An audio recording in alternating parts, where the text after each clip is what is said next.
Presentation of dialogue on Idaho Public Television is made possible through the generous support of the Laura Moore Cunningham Foundation, committed to fulfilling the Moore family's legacy of building the great state of Idaho. Women all over the world face overwhelming problems from violence, inequality, and poverty, but some women have found creative ways to overcome these ills, and one woman has documented their stories. We talk with photojournalist and author Paola Gianturco, next on Dialogue.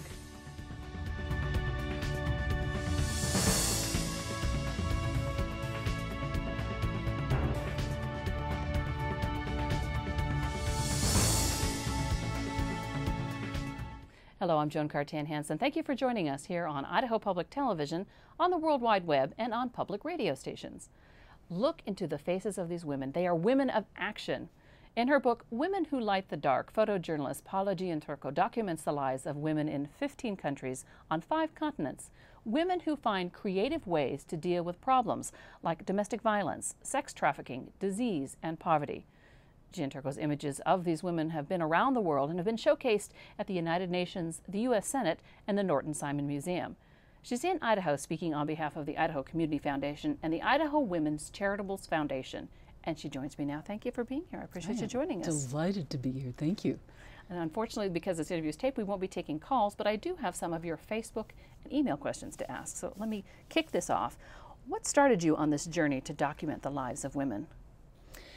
1995 at the Beijing Conference, which was the 4th World Conference on Women, the United Nations Conference, I read that women who were living in the Global South were somehow, even though they lived on $1 a day, somehow managing to send their children to school. And I thought, they are heroic. I wanted to document their lives and I wanted to talk to them.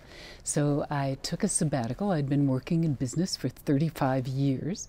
I thought I can take 1 year out and do a book and find out more about these women, and that was the beginning. And what did you find? What I found was that it was absolutely true. With the exception of one of 90 women who didn't yet have children, every single one of them was working sometimes as many as 5 different jobs to earn enough additional money that they could actually afford to buy school uniforms and shoes and books. Sometimes one woman said it took her 6 months to be able to earn enough and save enough to buy a uniform. But she was determined. And in places in India where they newly were getting electricity, the women who were doing embroidery said, now I can see to embroider all the way to midnight. Do you think women here in America and men have any idea of what these women's lives are like? I didn't. They are very different from our lives. I mean, when you think about what you could buy with $1 a day. In fact, I just did that because I was experimenting to see. I could buy one big navel orange. I could buy one big fat potato. Probably because I live in California, not all Idaho. the potatoes are out, yeah. But you can't buy very much, and if you have several children to feed, certainly $1 is gone instantly. Yeah. So there have to be other ways that you can earn money, and these women were trying everything they could think of. Let's take a look at the first one. The first picture we have is from the Girls Empowerment Village, the GCN and Betty Mokoni in Zimbabwe. Tell us about this picture and what that story is, if we can get that up. There we go. Oh, this was a wonderful experience for me. The Girl Child Network is an after-school program in Zimbabwe that was begun by Betty Mokoni, an ex-high school English teacher. There are now some 30 or 40,000 little girls who are part of this program. And it's an empowerment program that she intended to help them avoid child rape, because the traditional healers in Zimbabwe tell men who are HIV positive that they will be cured if they have sex with virgins. So these young women are taught ways to fend off that fate, and they use something which is unique, as far as I know, to their culture, which is the Shona culture in Zimbabwe. These are people who love poetry. They write it and recite it in public meetings. The little girls write poems about their experiences, and as soon as it becomes known through their poetry, they are mobilizing entire communities against child rape. So the children are really leading the movement in Zimbabwe against child rape. with all of the political and economic problems that are happening there. This photograph is of their executive committee. I went to this committee meeting expecting to see maybe social workers or teachers. They're all 6 to 16-year-old girls. They have advisors who are adults, but they are celebrating at the end of their meeting.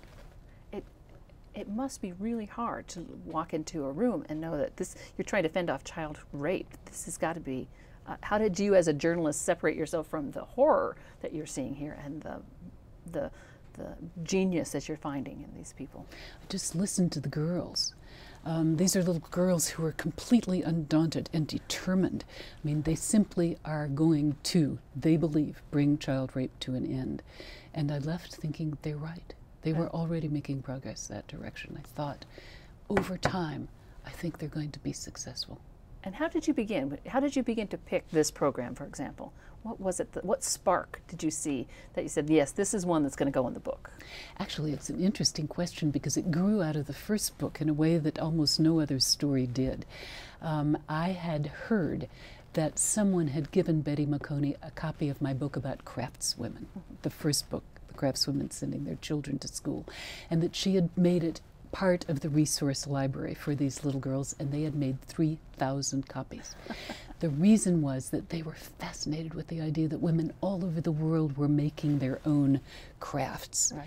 And these little girls were so poor, many of them in child-headed households, that if they had enough money to buy food, they had nothing else. So many of them had no underwear to wear, which made them, of course, particularly vulnerable to rape. Right. They looked at the book and they said, we could make our own underwear, and began making panties the same way the women were making molas in Panama, were making batiks in Indonesia. I mean, I got tears in my eyes when I heard this story. And so I determined that this book, Women Who Light the Dark, would start with the story of the little girls in Zimbabwe. Let's go on to the next one. In Vietnam, you document a domestic violence counseling program, the CSAGA. Is that correct? CSAGA.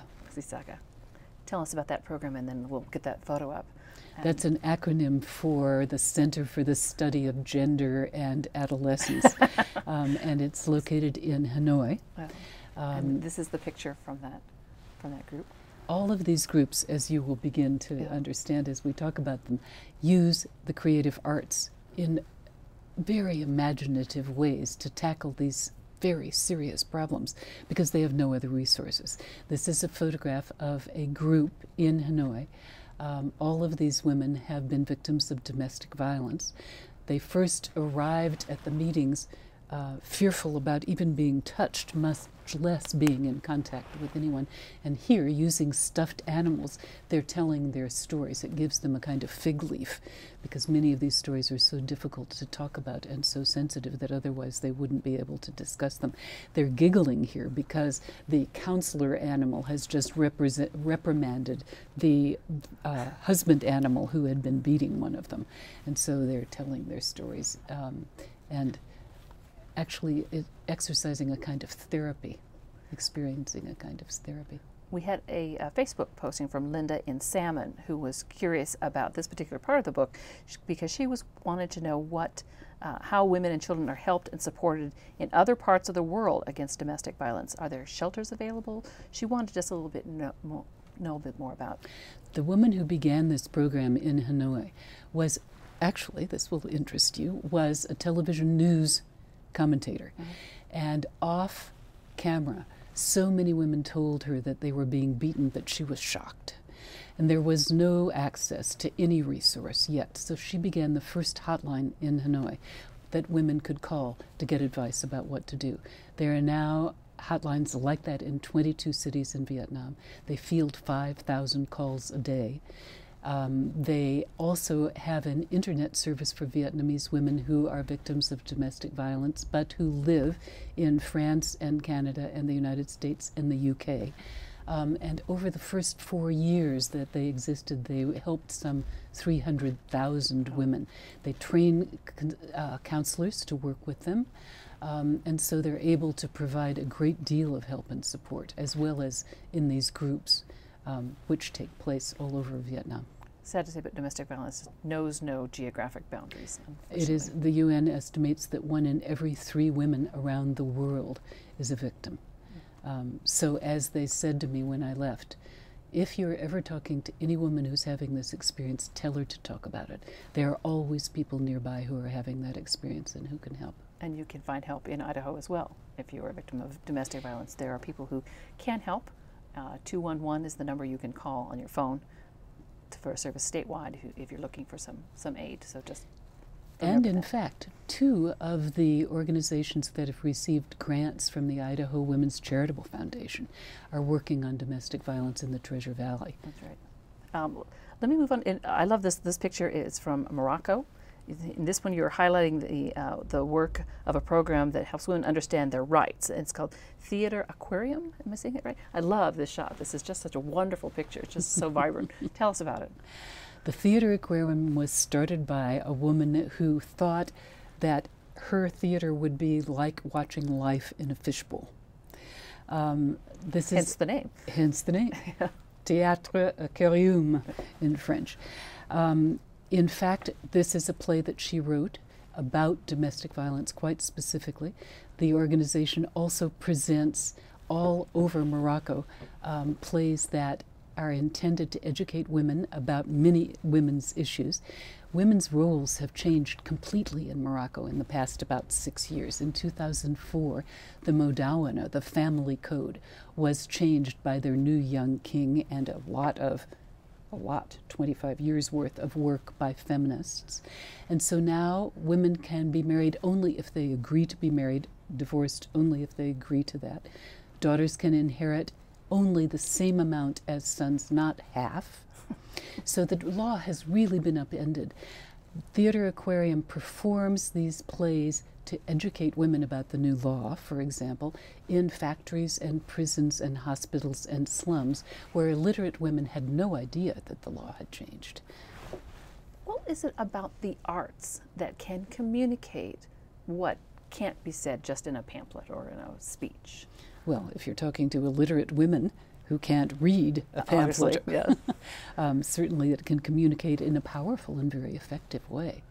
But often the creative arts are engaging in a way that simple written pieces aren't. And so all over the world I found women who were using the arts, storytelling, music, dance, poetry, we just talked about.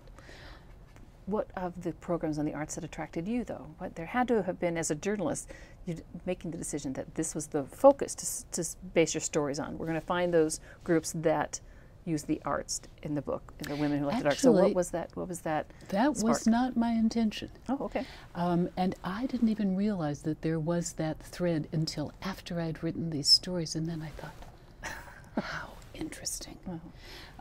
No, when I was selecting them, I simply was picking stories that were geographically disparate, that were from an issue perspective balanced, work that I thought was photographable, and to tell the truth, work that I could document by flying on United Airlines, because I do all of my books on United Airlines frequent flyer miles, which makes it possible to travel anywhere they are going. No. So those were the criterion for selecting these organizations. It was a real discovery for me to realize at the end of the process that the creative arts were being used in this way. Let me ask you, we have a couple more photos on it. One is from an American program, I believe. Let's see if we can pop this. This is a woman in a wheelchair. If we can pop it. I'll get this image for us. There we go. Tell us about this. Mobility International USA is located in Eugene, Oregon, but they bring in women with disabilities, with physical disabilities from all over the world, and one of the programs that they run is a leadership program for women from all over the world, 30 countries, who themselves run programs for women who are disabled. And this is a photograph of a woman who was from Moravia, I think. And she had never been to the beach. None of the 30 women who were in this program had ever been to the beach. They came in their wheelchairs and in big wheelchairs to the beach in Oregon one day. They also went camping tent camping, they did whitewater rafting, they did ropes challenge courses, and they left Oregon knowing that they could do things they had never imagined that they could do. They were so proud of their own abilities. That one woman from Lesotho told me that she was going back to teach other blind children and adults how to climb trees, which she had learned how to do. She had never imagined that she could. Do you find a common characteristic in the women you have profiled, even though they come from all over the world in very different cultures? Is there something similar about each one? They tend to be educated, at least more educated than their communities. Which affords them a way to see beyond what is. They tend to be determined in a way that I don't usually see among other women or men, perfectly willing to lay their life on the line if necessary. Betty McConey has certainly done that. I would say in some cases this is not just an idle suggestion of putting my life on the line. They really do. Exactly, they really do. Yeah. Lucky Chetri, who works in Nepal and who took me to the graduation of her women who were being trained to lead treks. The graduation was on Annapurna.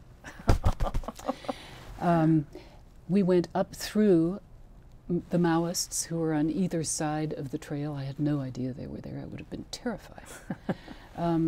She faces those Maoists and talks them out of shooting women and children. I mean, these are women with huge amount of courage and determination.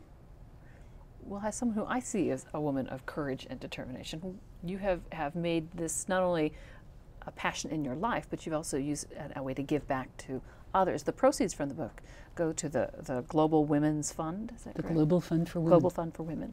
Why did you decide that charity, and why is philanthropy in general important to you?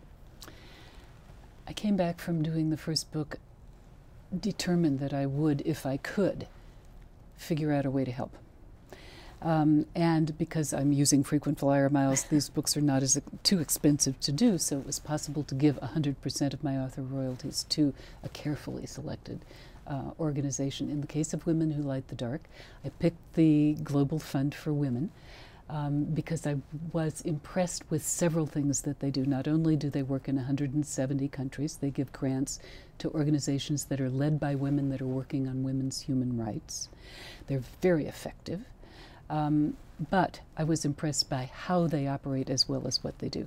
And I'll just give you a couple of examples. If you wanted to apply for a grant and lived in another country, pretend in the global south, you would be able to write a one-page letter in your own language to apply for those grants. They completely have cut through all of the usual bureaucracy. Another thing they do, they treat everyone absolutely the same, executives, donors, staff members, and grantees. So, for example, I met a woman in Bangladesh who had scrimped and saved to collect $1 to contribute to the Global Fund. And when she did that, her name was listed in exactly the same type, size, and exact alphabetical order as women in the United States who had given them thousands. So everything is absolutely equal. But proportionally, that $1 to her may be thousands to the woman. Exactly. You know. But you're also here on behalf of the Idaho Women's Charitable Foundation. What are you going to be telling them? I'm going to be talking about stories from Women Who Light the Dark that relate to the kind of work that their grantees are doing here in the Treasure Valley. Because in fact, the problems that are being tackled are the same here as they are around the world. And I see these women as creative and as powerful, these Idaho women, as the women in the book. So you have right here in Boise, Women Who Light the Dark. And across the state. And across the state. Again, let me ask you about philanthropy. What, you were in business, advertising, a long time. Why did philanthropy become that essential to who you are today and what you're doing today? I think I discovered that I could do it in a way that I had never imagined. My idea originally was that I would simply give the royalties from the book to a deserving organization. Suddenly I discovered that the readers of the book joined me without ever having been asked. And I kept happening quite fortuitously on circumstances when I went back to shoot in places where I'd been before. They would tell me stories about what they were doing with money that had come from readers of my book. I was stunned. I never imagined that that would happen. But I kept finding evidence of that kind of generosity. And I thought, this is important. We really can cause change. And what do you get from this work? Oh, I get a huge amount of gratification. How could I not? I feel honored and humbled to be able to make this contribution.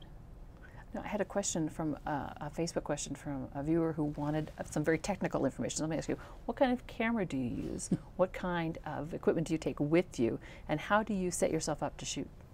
I use a very simple Canon camera because I'm not in a place where I can afford to lose a camera if suddenly it's broken or vanishes. Canon lenses. I carry a camera body, a backup camera body, 3 lenses, a flash, sound equipment because I record all of the interviews, and that's it. All in a bag that looks like a purse. And you get that through security and everything? Yes. I no longer have to argue about film. Let me ask you about your travels. What have you discovered as you've traveled the world? I mean, you've seen a lot of the world that many people have never had a chance to see. What has surprised you, and what has delighted you as you traveled the world? What surprised me was this inspiring indomitability of women.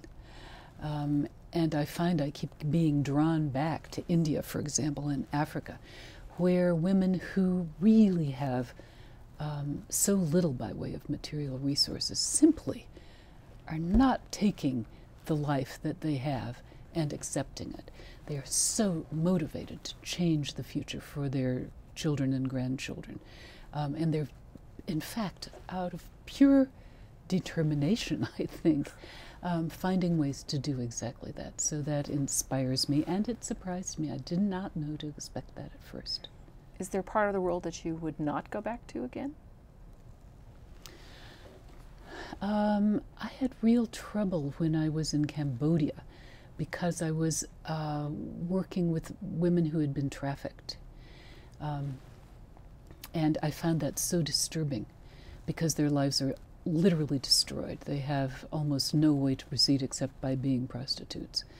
And although I have been talking about women who were able to kind of resuscitate their spirits and move forward, it was particularly hard for the women in Cambodia because, of course, they were the next generation after Pol Pot. There really were killing fields, and it really was catastrophic. This is the generation, some of them were forced to kill their own parents. They were devastated. And so the compilation of terrible, terrible troubles had really put out the light of their own spirit in a way that I didn't see anywhere else. So I would go back there because ultimately I found stories that I thought it was important for other people to know. But it was very difficult for me to work there. Do you think you were able to speak with these women and tell these women's stories because you are a woman? I've never had a male interpreter. Okay. Many women are inhibited. It depends on the culture. Yeah. Many more than others, some more than others. But yes, I think they definitely are more open in sharing with me than they would be if I were a man. And what's your next project? Oh, I'm not ready to talk Not about that yet, yet, but I'm halfway into it. Okay. And not surprisingly, it's about inspiring women all over the world. Well, when will we get to find out? I am hoping that if the deadlines work, that it'll be ready for September 2012. Okay. If someone is out there and has a desire to do what you're doing, or to find women and document their stories, or conversely, who are women who want to do something to make a difference, what advice do you give them? Do it. It's important. And it can't be, those stories can't be told enough. So try. Use whatever skills you have, and some that you may not yet know that you have, and do it. And is there a place they can reach out to find support for a new idea? At a women's charitable foundation, for example, they can contact organizations like that? Yes. Okay. Of course. There are also some ideas on my project website. Okay. There are many people here in Boise, I know because I've talked with them, who are working locally and regionally and nationally and internationally. They certainly don't need ideas, but if someone is looking for ideas, there are many on the project websites. WomenWhoLightTheDark.com has a special section called Shine Your Light. And it's full of all kinds of ideas about things that you could do. And if people are interested in finding your website as well, there's also a link on our website at Dialogue, especially at idahoptv.org. Click on Dialogue and you will find that. Good. So Thank you. as we finish up, because we're almost out of time, is there one last story you want to tell us about the book that you want people to remember? I think I want people to remember the stories in the aggregate. They really are, if you look at them, story after story after story, they are stories of real resilience of the human spirit. And I suspect that those stories are as visible here in Idaho as they are around the world. So I think it's that. And the idea that everyone can take action on these problems that beleaguer people around the world. And as I was reading through it, I noticed these are all women who have a local problem and have taken that local spot, although it's an international issue. How important was that finding that local connection? Crucial. Because, of course, if you're working locally on a problem that affects your own community, not only is your motivation escalated, but you're able to see results.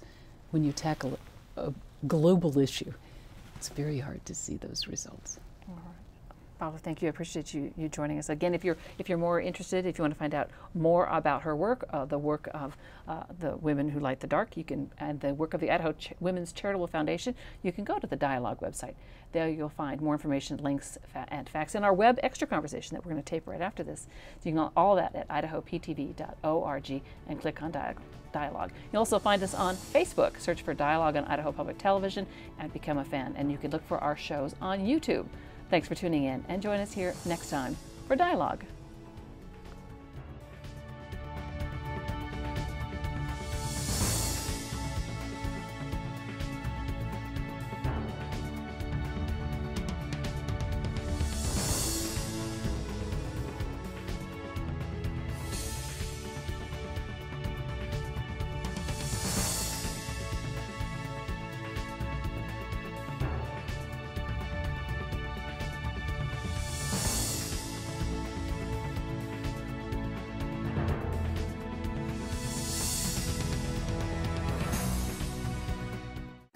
Presentation of Dialogue on Idaho Public Television is made possible through the generous support of the Laura Moore Cunningham Foundation, committed to fulfilling the Moore family's legacy of building the great state of Idaho. To order a copy of this program from Idaho Public Television, call our toll-free number or visit us on the World Wide Web.